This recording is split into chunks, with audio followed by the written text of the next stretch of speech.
여러분 안녕하세요. 오늘은 에베소에서의 바울이라는 제목으로 함께 은혜 나누려고 합니다. 다 같이 하나님의 말씀 사도행전 19장 8절부터 20절에 있는 말씀을 함께 보시겠습니다. 사도행전 19장 8절부터 20절까지 있는 말씀 제가 봉독해 올릴 때에 눈으로 함께 따라 읽어주시기 바랍니다. 사도행전 19장 8절부터 있는 말씀입니다. 바울이 회당에 들어가서 석 달 동안을 담대히 하나님 나라에 대하여 강론하여 권면하되 어떤 사람들은 마음이 굳어 순종치 않고 무리 앞에서 이 돌을 비방하거늘 바울이 그들을 떠나 제자들을 따로 세우고 두란노 서원에서 날마다 강론하여 이같이 2해 동안을 하매 아시아에 사는 자는 유대인이나 헬라인이나 다 주의 말씀을 듣더라. 하나님이 바울의 손으로 희한한 능을 행하게 하시니 심지어 사람들이 바울의 몸에서 손수건이나 앞치마를 가져다가 병든 사람에게 얹으면 그 병이 떠나고 악기도 나가더라. 이에 돌아다니며 마술하는 어떤 유대인들이 시험적으로 악기 들린 자들에게 대하여 주 예수의 이름을 불러 말하되 내가 바울의 전파하는 예수를 빙자하여 너희를 명하노라 하더라. 유대의 한 제사장 스게와의 7 아들도 이 일을 행하더니 악기가 대답하여 가로되 예수도 내가 알고 바울도 내가 알거니와 너희는 누구냐 하며 악기 들린 사람이 그 2 사람에게 뛰어올라 억제하여 이기니 저희가 상하여 벗은 몸으로 그 집에서 도망하는지라. 에베소에 거하는 유대인과 헬라인들이 다 이 일을 알고 두려워하며 주 예수의 이름을 높이고 믿은 사람들이 많이 와서 자복하여 행한 일을 고하며 또 마술을 행하던 많은 사람이 그 책을 모아 가지고 와서 모든 사람 앞에서 불사르니 그 책값을 계산한 즉 은 5만이나 되더라. 이와 같이 주의 말씀이 힘이 있어 흥왕하여 세력을 얻으니라. 아멘. 요즘 세상은 참 편리해졌습니다. 옛날에는 어떤 정보를 얻기 위해서는 여러 가지 노력을 해야 했었죠. 이 책, 저 책을 살펴본다던가 누군가에게 물어봐야 한다던가 하는 것들 말입니다. 그래서 예전에는 어떤 일을 배우기 위해서는 여러 가지 또 불합리함을 겪기도 했었을 것입니다. 지금은 그렇지 않지만 말입니다. 어떤 정보를 얻기 위해서 요즘에는 인터넷으로 검색만 하면 거의 다 모든 정보를 얻어낼 수 있습니다. 그래서 정보 검색 능력만 익힌다면 어렵지 않게 쉽게 어떤 정보든 얻어낼 수 있죠. 요리를 배우기 위해서면 예전 같았으면 수도 없이 시도해 본다거나 책을 사서 따라해 본다거나 누군가가 가르쳐 주는 것을 배워야만 했습니다. 근데 요즘에는 좀 다르죠. 우리나라에는 한 유명한 요리인이 있습니다. 이 백종원이라는 요리인이자 이제 프랜차이즈 경영인이 고기에 관한 책을 한 권 썼습니다. 사람들은 백종원이 쓴 책이면 쉽게 요리하는 것을 알려주나 보다 해서 샀는데 그 책의 가장 처음 장은 도축부터 하는 것이었습니다. 물론 고기를 그렇게 해서 얻어내는 거긴 하지만 요리책 처음부터 도축과 정형이라니라고 사람들이 이야기하면서 이 요리의 허들이 쉽지 않구나라고 이야기를 하기도 했었습니다. 이렇게 책이라는 것으로 어떤 정보를 얻기에는 시간과 노력이 꽤 많이 필요한 것이죠. 이제는 내가 어떤 요리를 해보고 싶을 때는 그저 유튜브나 인터넷에 검색만 해보면 되는 세상이 되었습니다. 이렇게 많은 사람이 정보에 쉽게 접근하게 되면 정보의 평등이 이루어지기는 합니다. 그 정보를 어떻게 이용하는지는 이제 본인에게 달려 있지만 말입니다. 그런데 그렇게 정보가 많아지면 많아질수록 오는 문제가 있는데 상대적으로 얕은 지식을 가진 사람만 많아질 수 있다는 것이죠. 저도 여러 정보를 보고 많이 궁금해서 알아보고 있어서 여러 가지를 아는 사람이 되었지만 정말로 그것을 확실하게 아는가 하면 그렇지 못합니다. 그리고 어떤 사람은 아는 것을 아는 척하는 사람이 되기도 한다라는 것이죠. 아는 것과 아는 척하는 것은 확연하게 다르죠. 번데기 앞에서 주름 잡는다는 말이 있습니다. 아는 척하는 것은 그 대상에 대해 아주 단편적인 것만 아는 상태를 이야기합니다. 혹은 지금 상황을 모면하기 위해 두루뭉술하게 설명할 뿐이죠. 자신이 아는 것에 대해 확신은 가질 수 있어도 올바르지 않을 수 있다는 것입니다. 하지만 안다라는 것은 그것에 대해 명확한 이해가 있다라는 것입니다. 내가 하는 요리가 맛있어지기 위해서는 이러이러한 것이 필요하다라는 것을 아는 사람이 있죠. 어떤 사람은 왜 이걸 넣어야 맛있어지는지를 이해했다기보다 누군가 넣으라고 했으니까 그냥 넣는 사람들이 있습니다. 물론 당장의 결과물은 차이가 없을 수 있습니다. 하지만 예상치 못한 상황에 부닥쳤을 때 이를 대처할 수 있는가 못하는가에 따라 차이가 생기기도 하죠. 그리고 이런 일을 통해 그 사람에 대해 신뢰가 쌓이기도 하고 쌓아왔던 신뢰가 무너지기도 한다는 것입니다. 아볼로가 고린도에서 사역하고 있는 동안 바울은 에베소에 있는 교인들과 이전에 했던 약속을 지키기 위해 에베소로 향하게 됩니다. 예루살렘에서는 아주 짧은 시간만 보내고 안디옥으로 가서 얼마간의 시간을 보내죠. 그리고 그곳으로부터 소아시아를 거쳐 자신이 세웠던 교회들을 방문하면서 성도들의 믿음을 굳게 했습니다. 그리고 나서 이제 에베소에 도착한 바울이었죠. 에베소는 이제 소아시아 서부 해안에 있는 이오니아주의 주도였습니다. 이제 옆에 있는 고린도는 아가야주의 주도였고 에베소는 이오니아주의 주도였습니다. 이 에베소라는 도시의 이름은 바람직하다라는 뜻을 갖고 있습니다. 이것도 아주 유명한 도시답게 그만한 위엄을 갖춘 곳이었죠. 철학과 문화와 예술의 도시라고 불렸을 뿐 아니라 세계 7대 유물에 속하는 아르테미우스 신전과 극장이 있었습니다. 이곳에 바울이 도착하자마자 만났던 사람들이 있었습니다. 12명의 형제들이라고 표현하고 있는데 이들은 성경을 살펴봤을 때 침례 요한의 제자들이었죠. 고린도에 파송한 아볼로와 비슷한 사람들이었습니다.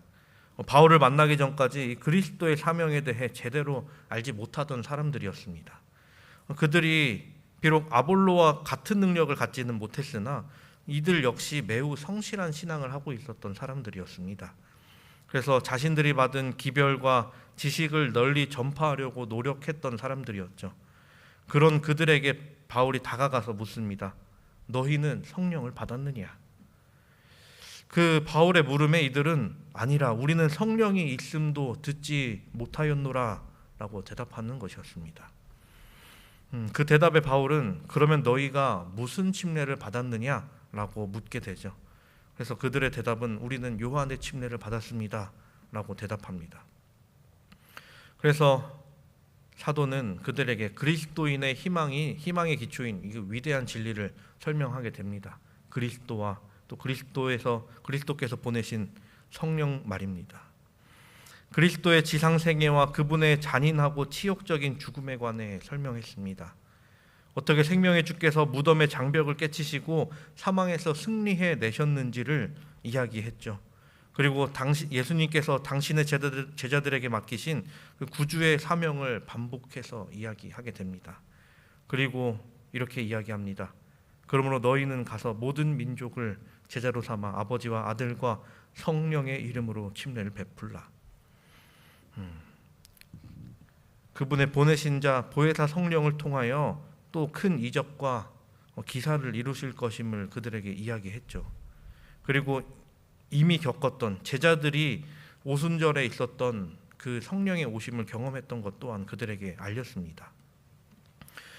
그들은 그 12명의 형제들은 바울이 전한 그 기별을 전해 듣고 그리스도의 구속 사역을 온전히 깨닫게 됩니다.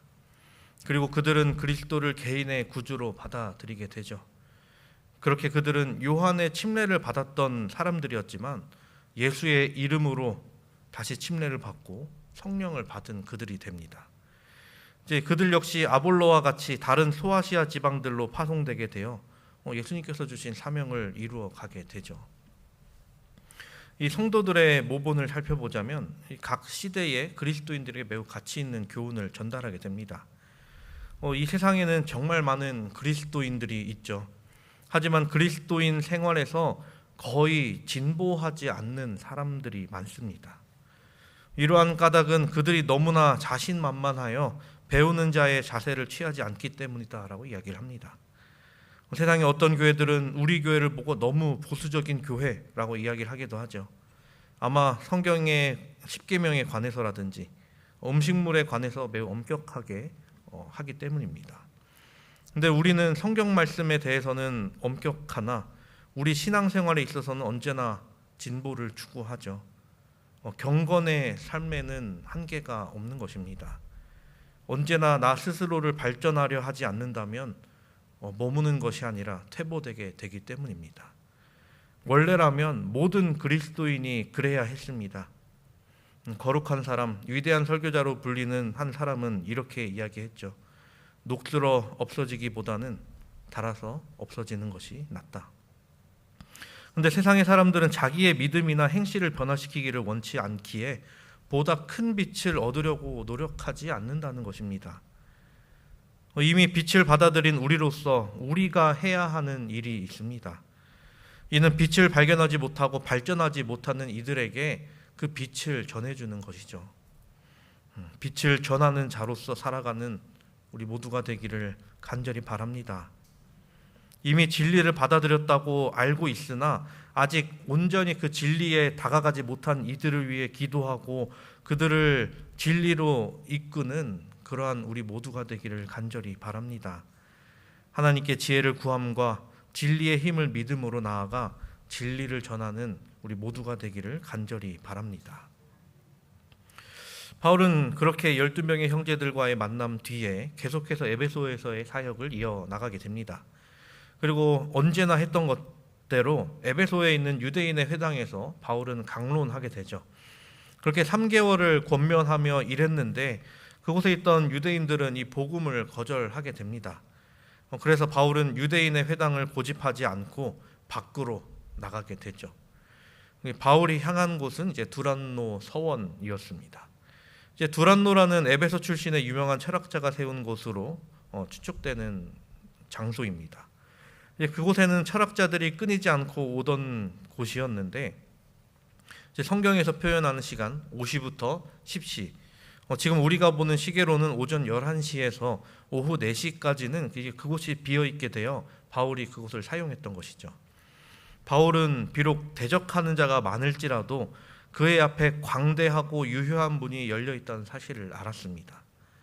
에베소는 아시아의 도시 중에서 가장 거대한 도시였습니다. 그런데 그뿐 아니라 가장 부패한 도시이기도 했죠. 각종 미신과 광능적 향락이 에베소에 사는 많은 사람들을 뒤흔들어 놨었습니다. 여러 신전과 사원에는 범죄자들이 피난처로 삼는 곳이었기에 여러 저급한 죄악들이 성행했었습니다. 여러 죄악과 여러 미신들이 가득한 도시 에베소였습니다. 그렇게 이제 에베소에서 바울은 여러 사람을 만나는데 특히 이제 우상 숭배자들을 만나게 되죠. 근데 하나님께서는 이 바울을 이용하여서 사람들의 생각을 아득히 뛰어넘는 기적을 보이시게 됩니다. 바울이 언제나 기적을 행하는 사람은 아니었지만 하나님께서는 이 종들의 필요에 따라 특별한 능력을 그들에게 부어 주셨었습니다. 마치 모세와 아론이 바로의 궁전에서 서 있을 때처럼 말입니다. 거기에 있던 마술사들도 하나님의 기적을 흉내내었으나 결국 그들의 기적은 흉내일 뿐 하나님의 기적에는 조금도 미치지 못했었습니다. 그리고 결국은 하나님께서 승리하심을 그들에게 보이시게 되죠. 에베소에 살던 사람들은 이 바울을 통해서 지금껏 봐왔던 것과 전혀 다른 성질의 기적을 경험하게 됩니다. 이전에 예수님께서 보이셨던 기적 중 하나, 그리스도의 옷자락을 믿음으로 만져서 병이 나은 한 여인이 있었죠. 옷자락을 통해서 그 여인과 예수님께서 교통하신 것처럼 이번에는 바울의 옷, 손수건이 모든 이들을 치료하는 역할을 해내었습니다. 오늘 본문 12절의 말씀입니다. 심지어 사람들이 바울의 몸에서 손수건이나 앞치마를 가져다가 병든 사람에게 얹으면 그 병이 떠나고 악귀도 나가더라. 바울에게 나타났던 이 같은 이제 초자연적인 능력은 마법사들밖에 못하던 것이었기에 많은 이들에게 큰 깊은 인상을 남기게 되죠. 바울의 이 기적은 에베소에서 이전에 경험했던 어떤 다른 마술들에 비해서 훨씬 강력하고 훨씬 거대했습니다. 이 기적은 요술쟁이들의 기술이나 마술사의 마법 같은 거로는 도저히 따라할 수 없는, 모방할 수 없는 그러한 큰 것이었죠. 이렇게 하나님께서는 당신의 종을 가장 유력하고 총애받는 마술사들보다도 헤아릴 수 없을 만큼 높이시기에 이르게 됩니다. 그런데 하나님께서는 이 기적을 보이신 이유가 그들을 치료하시기 위함만이 아니었습니다.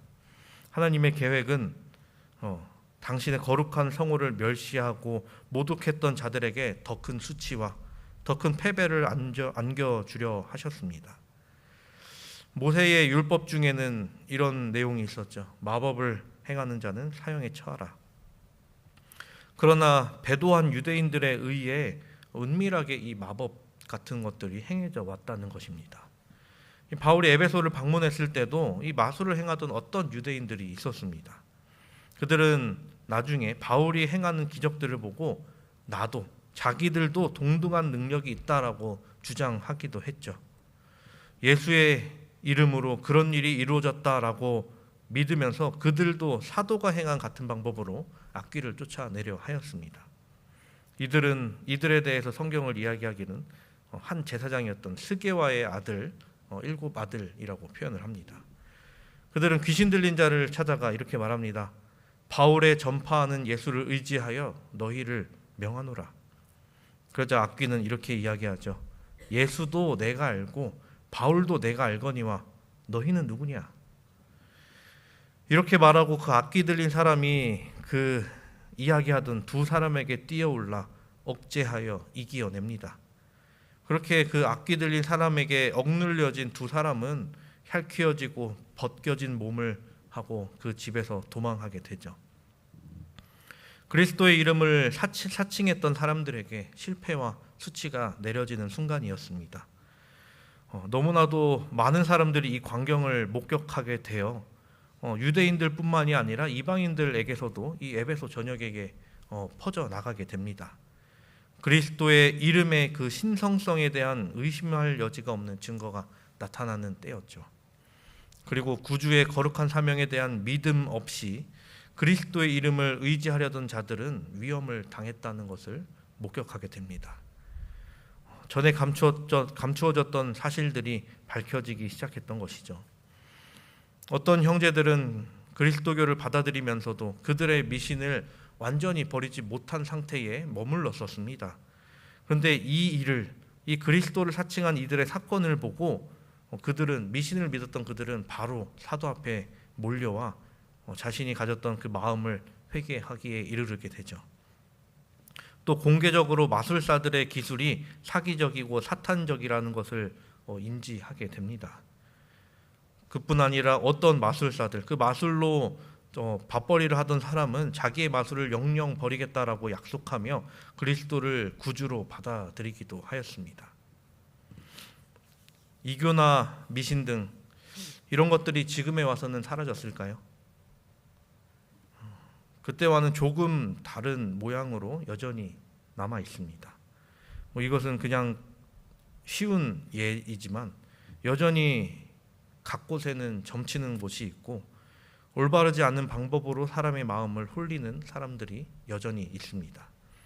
방식만 바뀌었고 외형만 바뀌었을 뿐 여전히 같은 본질을 가지고 있다는 것을 우리는 알고 있죠.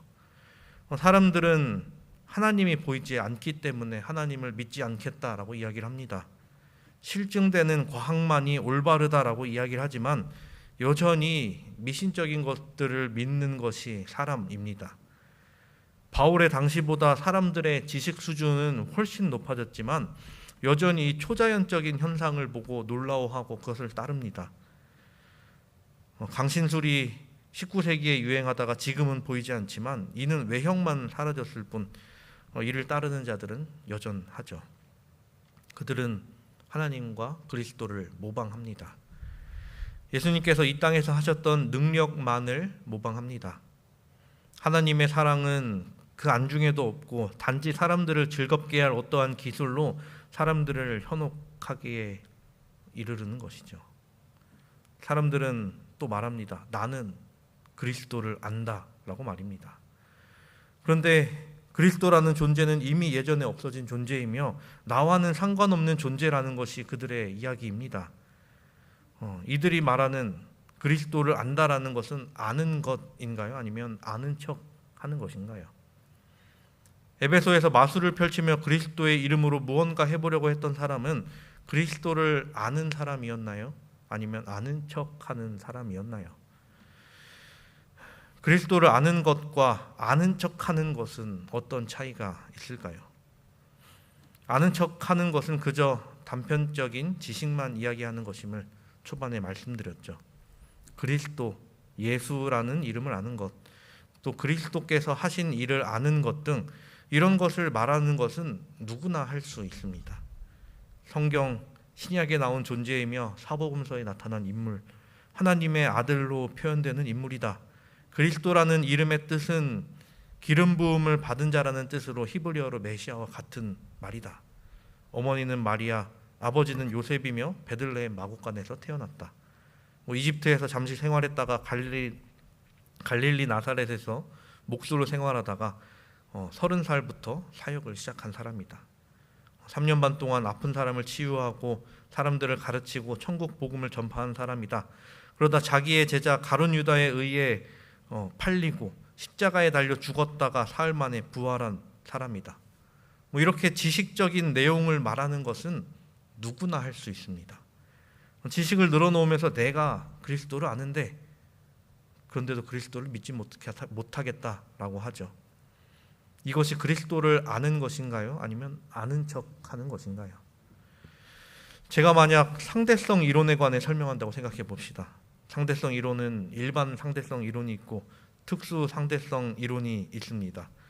특수 상대성 이론은 아주 빠른 속도, 정확히 말해 광속에 가깝게 운동하는 물체의 운동학을 설명하는 것이고, 일반 상대성 이론은 아주 무거운 물체가 주위에 미치는 힘을 다루는 동력학의 영역입니다라고 제가 설명을 했다고 봅시다. 그리고 이 상대성 이론은 알베르토 아인슈타인이 제안하고 발전시켰다라고 이야기를 하면 제가 상대성 이론을 정확하게 이해한다고 이야기할 수 있을까요? 제가 아는 건 여기까지이기 때문에 아는 척 하는 것으로 당연하게 보일 것입니다. 그저 백과사전에 나온 상대성 이론에 관한 내용만을 읊을 뿐 이에 대해 온전히 이해하지 못함을 제가 하는 설명만 들어도 모두가 알 것입니다. 그렇다면 그리스도를 안다고 하는 우리는 그리스도를 어떻게 생각하고 또 그리스도에 대해서 어떻게 말하고 있습니까? 그리스도께서 이 땅에 오신 이유, 그리고 그리스도께서 십자가에 달리신 이유, 그리고 그분께서 나를 위해 하신 일과 여러분들을 위해 하신 일을 말할 것입니다. 그리고 그리스도를 통하여 변화된 나의 삶을 이야기하겠죠. 또 그리스도께서 인류를 위해 베푸신 사랑을 끊임없이 말할 것입니다. 또 그리스도를 안다는 것은 결국 나의 삶이 변화되는 것을 이야기하는 것이죠. 사랑하는 우리 성도 여러분, 그리스도를 아는 척하는 이들에게 그리스도를 아는 자인 우리가 그리스도를 안다는 것이 무엇인지를 알려주는 우리 모두가 되기를 간절히 바랍니다. 그들에게 그리스도를 설명하기보다 그리스도인인 우리가 어떠한 삶을 사는지 나타내 보이는 그런 우리 모두가 되기를 간절히 바랍니다. 세상에는 여전히 그리스도를 사칭하는 많은 사람들이 있습니다. 그들이 그리스도를 사칭해 그리스도를 욕보이게 하죠. 하지만 진짜 그리스도는 어떤 존재임을 알고 참 그리스도인인 우리는 온전히 그리스도를 나타내어 그리스도를 사람들의 마음에 새기는 우리 모두가 되기를 간절히 바랍니다. 바울은 에베소서 4장 13절 14절에 이렇게 이야기합니다.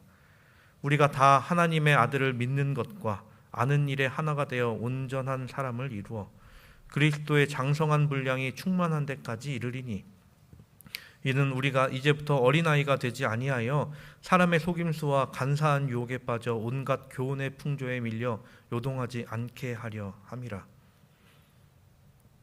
세상에 많은 속임수와 유혹들이 있으나 그리스도를 올바로 아는 자로서 장성한 분량이 충만한 데까지 이르는 우리 모두가 되기를 간절히 바랍니다. 그리스도께서는 그의 이름을 위하여 승리하신다는 것을 우리는 너무나도 잘 알고 있죠. 그리고 그리스도라는 이름을 가지고 사는 우리는 그리스도와 닮은 사람으로서 살아가야 합니다. 그의 이름에 그리고 그의 능력에 능력을 받고 살아가는 우리이지만, 그의 이름으로 말미암아 사는 우리이지만, 우리가 하는 말과 우리가 하는 행동이 그리스도를 닮지 않아 있다면 우리가 정말로 그리스도인지를 다시 한번 생각하고 나 자신을 되돌려 더 그리스도께로 다가가는 우리 모두가 되기를 간절히 바랍니다. 그렇게 우리의 삶 속에서 그리스도를 온전히 실천하며 그렇게 살아가는 우리 모두가 되기를 바라며 말씀을 드리도록 하겠습니다.